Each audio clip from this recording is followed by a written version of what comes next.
Information, inspiration, motivation, conscientisation et surtout distraction. Gardez tout, votre favori avec Flore. Gardez tout, qui produit Radio TV que vous entendez et gardez pour indiquer net.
I'm your surgeon, Dr. Roman Joseph. This show is brought to you by Jeff Hess, attorney at law. 305-255-2797. Ça, c'est avocat PAM. Jeff Hess, spécialisé dans accident machine. Ou glisser ou tomber dans la rue, dans maquette, avocat pour les cougner là, c'est Jeff Hess. 305-255-2797. Jeff también habla español. 305-255-2797. Allo avocat Zaz et Jeff. M'appellerai les cougner là.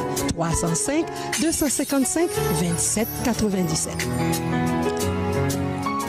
I'm Dr. Flore, Lindor-Latortue. I'm a professional business consultant and a radio host. Our services range from advertising, marketing, hosting, and event planning. Call me right now, 786-521-7321. Nous vous offrons des services en français, en anglais, en espagnol et en créole. Relez-moi en 786-521-7321. Votre mariage, des activités sociales, débats, commentaires, ça c'est nous. 786-521-7321. Bonsoir, bienvenue à une nouvelle sortie de Radio TV avec Dr. Flore. Radio TV, c'est radio à télévision combinée dans le sud Floride. Today it gives me great pleasure to have a conversation with two people that I call friends, people that I admire, people that have decided to run for office.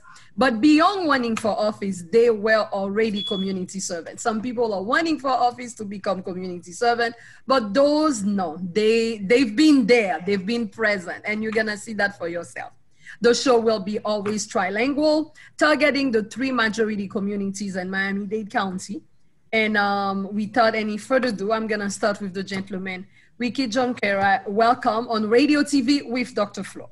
Introduce yourself to my community, people who are seeing you for the first time. Who is Ricky? And we will follow the same pattern with our second friend, not guest, Franccesca. Go ahead, Ricky. Tell me who you are. Tell my viewers who you are. Hi, everyone. It's a pleasure to be here with you all. Thank you, Dr. Flore, for having me on. My name is Ricky Junquera, Ricky Junquera en español. I'm glad to be here. Estoy orgulloso de estar aquí con toda mi gente. I am born and raised in Westchester and Kendall here in Miami. I went to Southwest Miami High School, La Sabuesera. And, you know, I am running in my community to represent my community in a different way. And you're working all time too. I can tell now that you're working. I'm a press secretary for the Sierra Club, the largest environmental nonprofit in the country. I manage all of our reddest states, our most conservative states in the country, from Kentucky to Indiana to Ohio and Tennessee. And I also represent all of our communication strategy in the great state of Florida. I am running to represent people like my mother, who has multiple sclerosis and who has been struggling. And we as a family have been struggling to get her access to medicine and access to health care. She has Medicaid, she has Medicare, but as many of you already know, it's hard to even find someone to take your Medicare or Medicaid as a healthcare professional or a hospital. And so it's hard. The obstacles are too insurmountable for all of our families that are middle class, working class families, and that has to change. And a lot of those issues get resolved at the state house and the state senate in the Florida legislature. And so And you're running for what seat? I'm running for the Florida House District 118, Tamiami, Kendall, the Crossings, and South Dade. Okay, now, why do I have interest in Ricky? South District House 118 did cover part of one area that I won for office, the Crossings and things like that. Ricky, the person that I'm presenting to you, is a Southwestern, as he called himself, public school system, and also very genuine.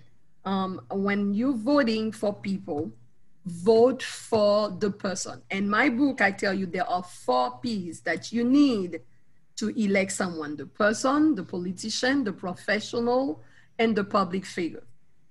Forget the public figure, as he told you that he is, because he wears several hats. He was also the executive director for DEC, and I end up liking him very much when he was at that position. Or he did also one of the gala in 2015, 1 year that we were preparing a major election as well.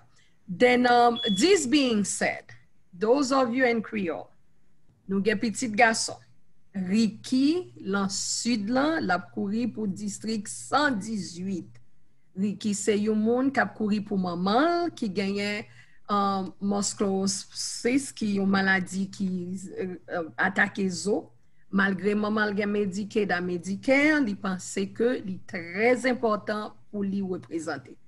Let's focus on your mom health condition.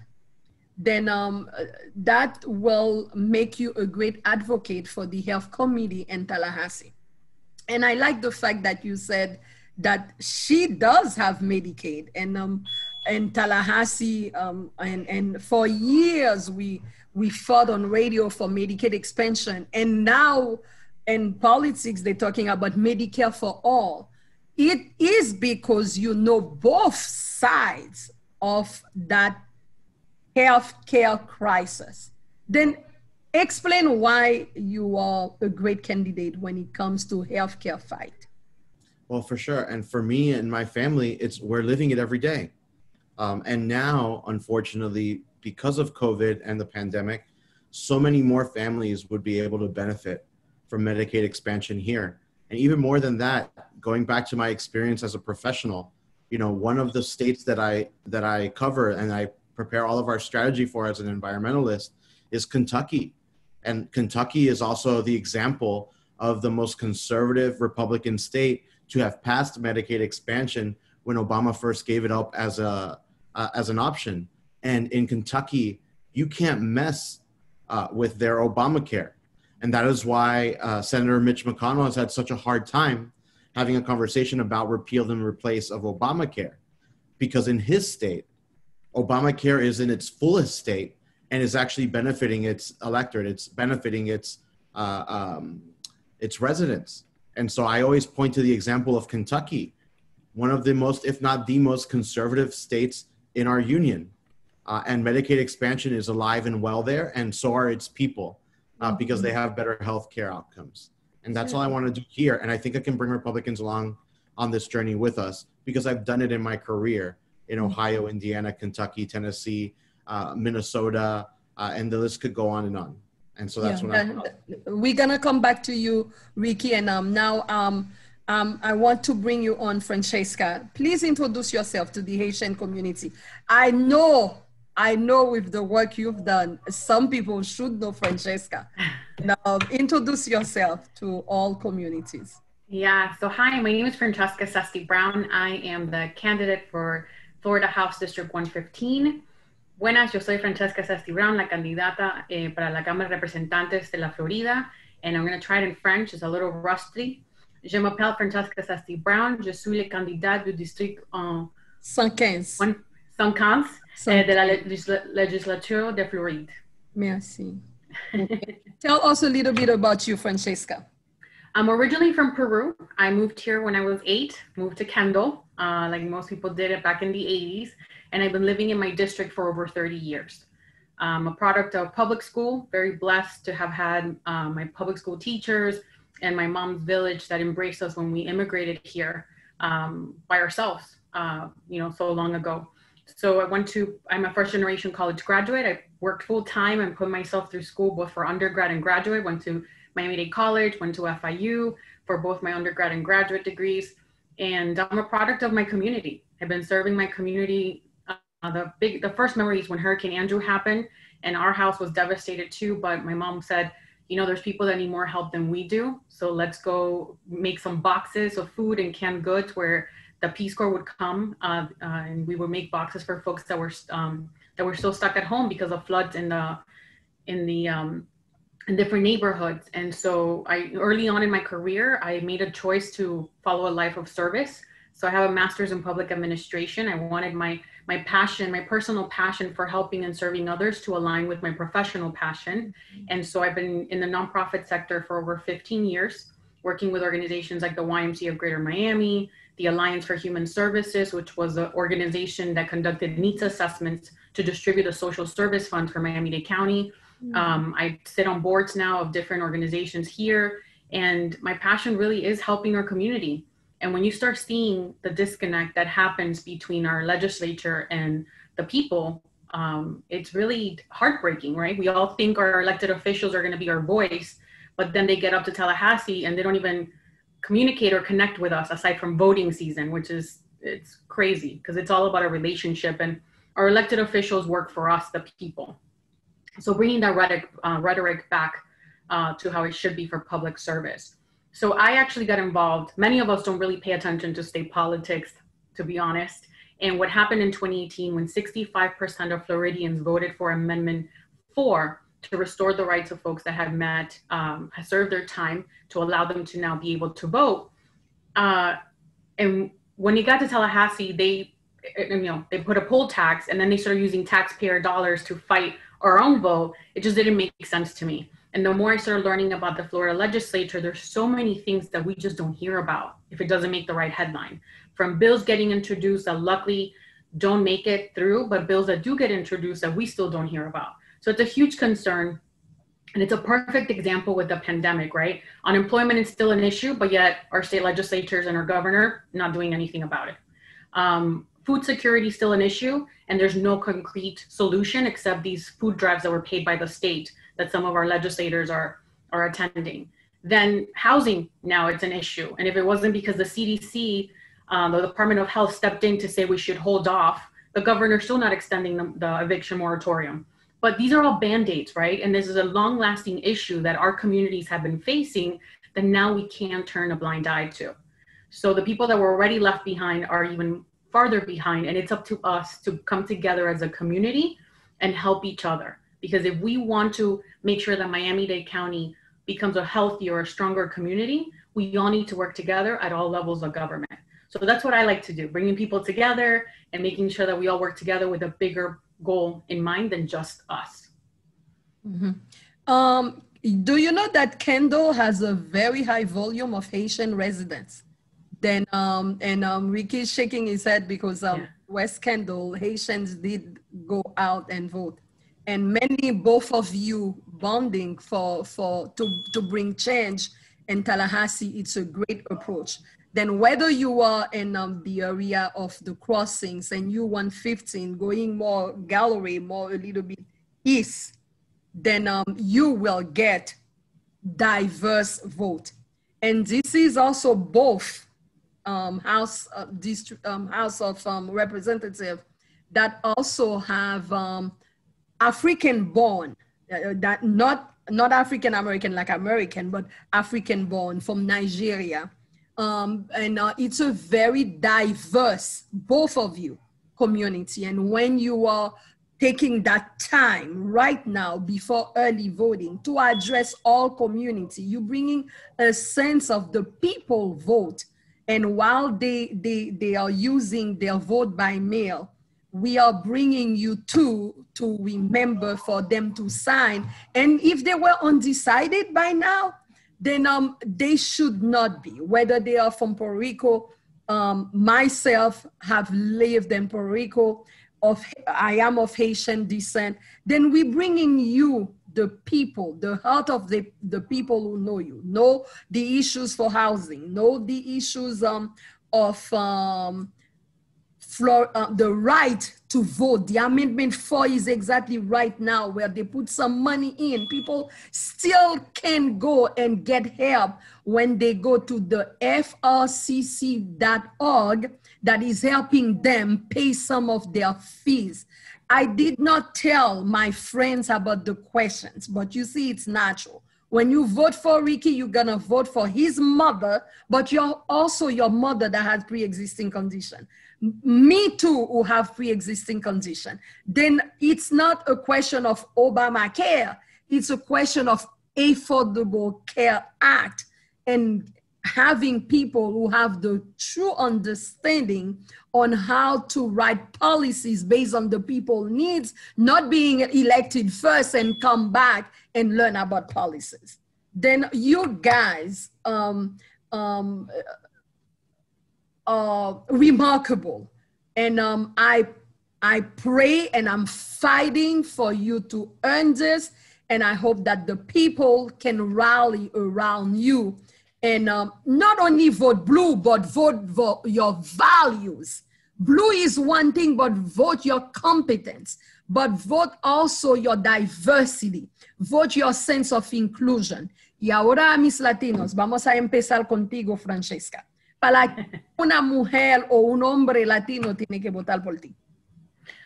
Porque ya hemos visto una y otra vez la desconexión que hay entre nuestros los representantes estatales con nosotros en la comunidad.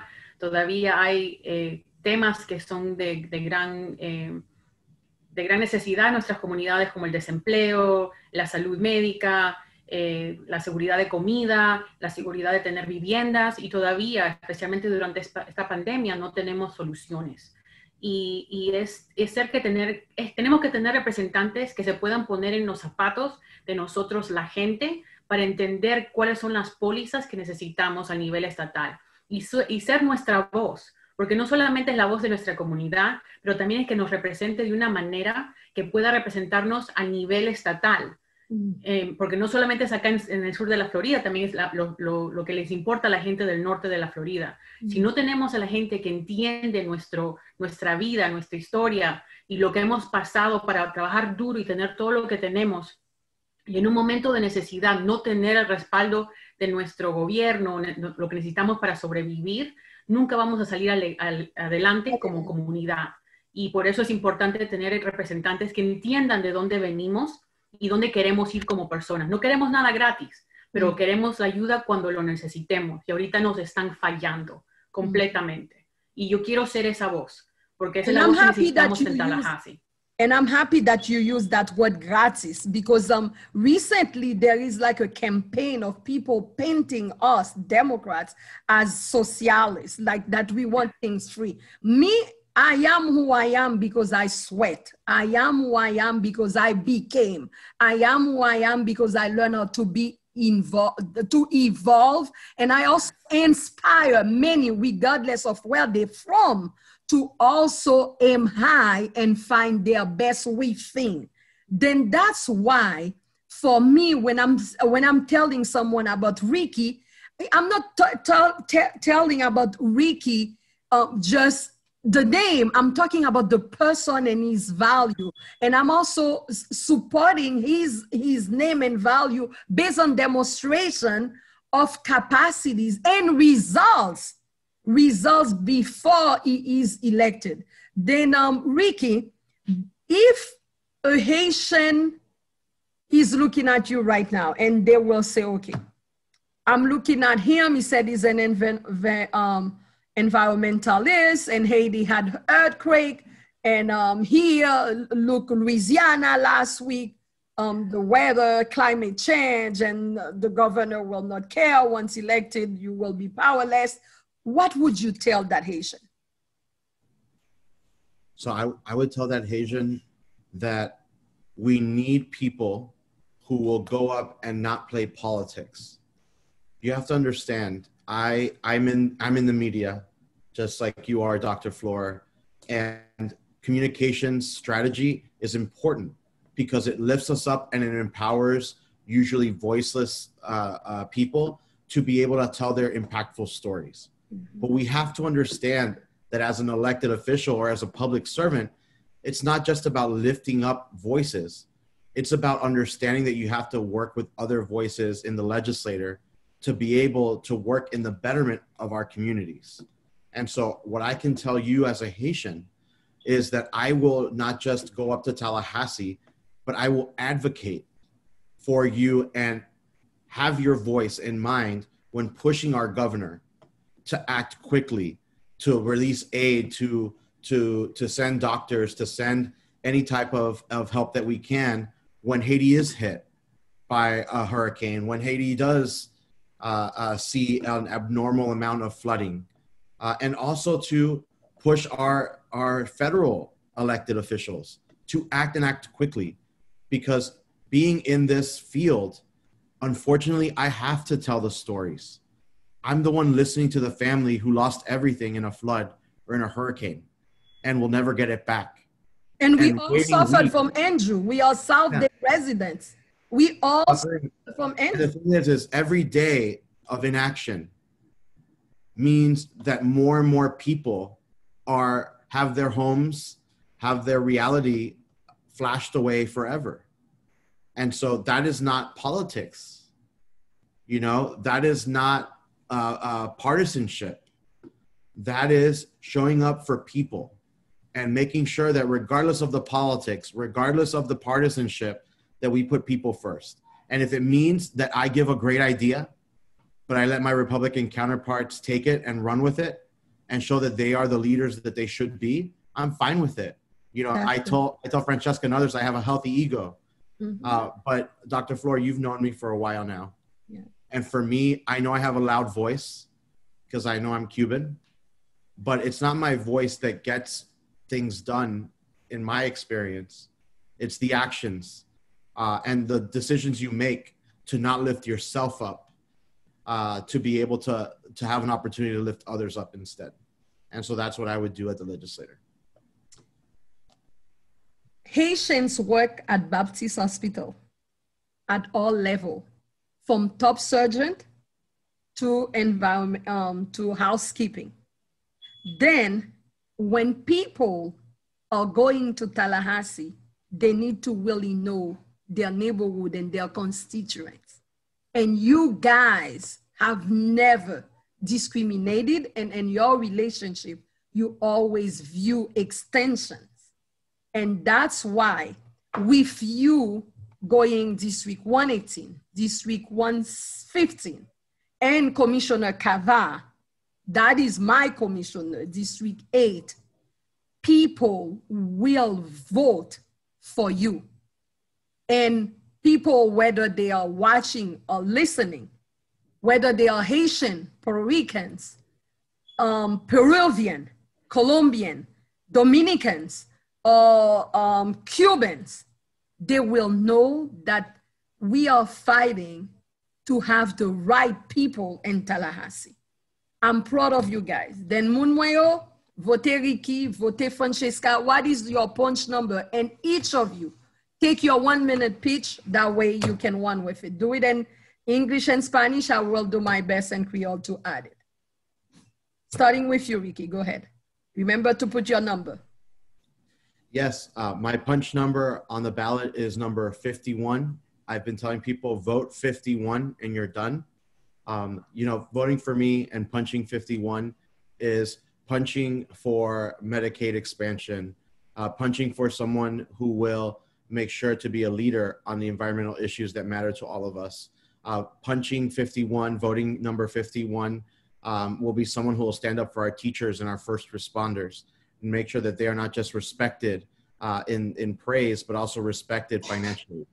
And so I'll say that again en español. Para todo el mundo oyendo, mi número en la boleta es número 51.